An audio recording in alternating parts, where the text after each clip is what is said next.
Welcome back to the channel, guys. Today we're going to be going through the upcoming game between England and South Africa. This is a very sought after game. This is one game that has everybody's eyes on it because South Africa are coming in strong, coming off of a solid win up against Scotland, and England are not doing very well. They just cannot seem to keep a win. Every game that they're playing, they fumble. They lose. I don't know what it is about them. They're losing in those last 10 minutes. And you look at what happened up against Australia, and this is something that is scary. It really, really is scary because South Africa's not going to be giving them any leeway at all. And you look at the monsters that's in the South African squad. Not only that, just having Cheslin Colby on that side and having Afalele Fassi on the other side. But not only that, having Oxenche, having Ibn Etzebeth. The squad is stacked with players and they are not going to give England an inch. So England are really, really going to have to work their backsides off to get anything out of this game because South Africa are coming in with morale through the roof. They're coming in with confidence. England are coming in with doubt, serious doubt, because honestly the first two games in the Autumn Nations, I feel that they should have won. They should have won. But what happened? And this is the difference between winning and losing. What do winners do? Even when they're playing bad, winners always find a way to win. And I know this might be me being biased because I'm South African, but winners always find a way to lose. South Africa did not have an outstanding World Cup, but they won when it mattered most. They gritted their teeth. They would stop you on the line, and they would find a way to win, no matter whether it's dirty, whether it's gritty, whether it's by a point, whether it's by a kick. They find a way to win, and this is something that I feel England are lacking. And Tommy Freeman made a couple comments. I love Tommy Freeman, especially being a Saints fan, but he's saying things like England are going to dish out twice as much as South Africa give. And you got to think to yourself, do you actually listen to what you are saying? Because South Africa are just a completely different ballgame, especially with the bomb squad. And Manie Libbok, I'm not the biggest fan of Manie Libbok converting and taking penalties. I'd much rather prefer Handré Pollard to be there. But Manie Libbok's play in open play is phenomenal. And honestly, I think he's going to have free roam of this pitch, and he is going to start picking out the holes in England's defense.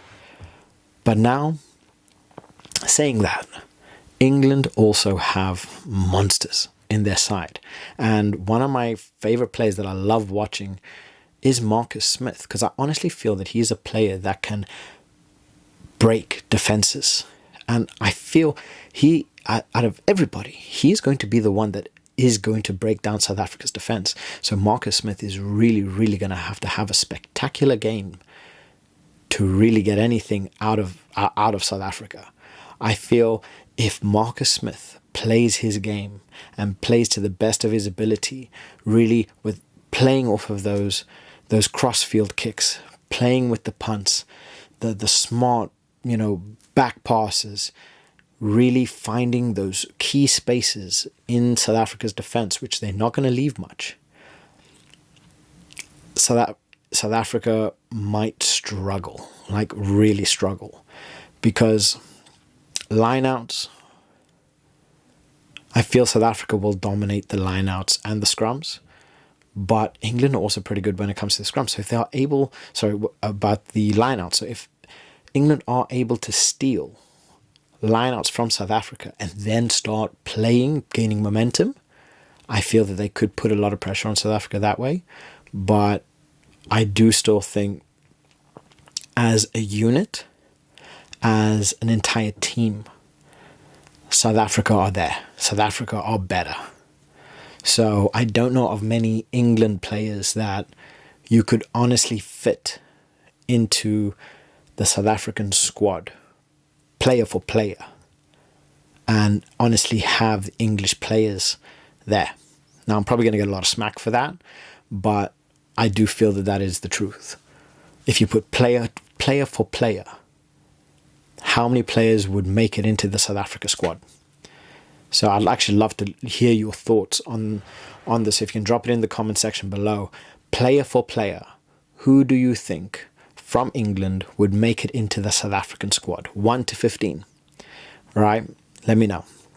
So we move on to my score prediction. I don't see England scoring more than 15. I see South Africa scoring more than 30. And honestly, I feel that South Africa will win by 20 points. And that's saying a lot because England, they are a good squad. They are gritty. They always manage to make you work hard for it. But then again, so did Scotland. And look at how that ended up. 32-15. I don't feel England will have the second half. They might come out strong, have a very strong first half, and really put South Africa to the stake. And like I like to say, not the nice kind of steak. The not so nice kind of steak. Not the eating steak. I do feel that they will put South Africa they'll really put the pressure on in the first half. But come the second half, they are going to frail. They're going to start making mistakes. And South Africa are going to capitalize on it. They just will. And that is where it's going to get scary. Because you look at England in all of their games so far. They start off the first half strong. But then they just frail. And they become weak. They start making mistakes in the second half. And if there's ever one thing you don't do with South Africa is that make mistakes. So I believe it's going to be won by a 20-point gap. I can't see England scoring more than 15. But let me know what your thoughts are on your score prediction.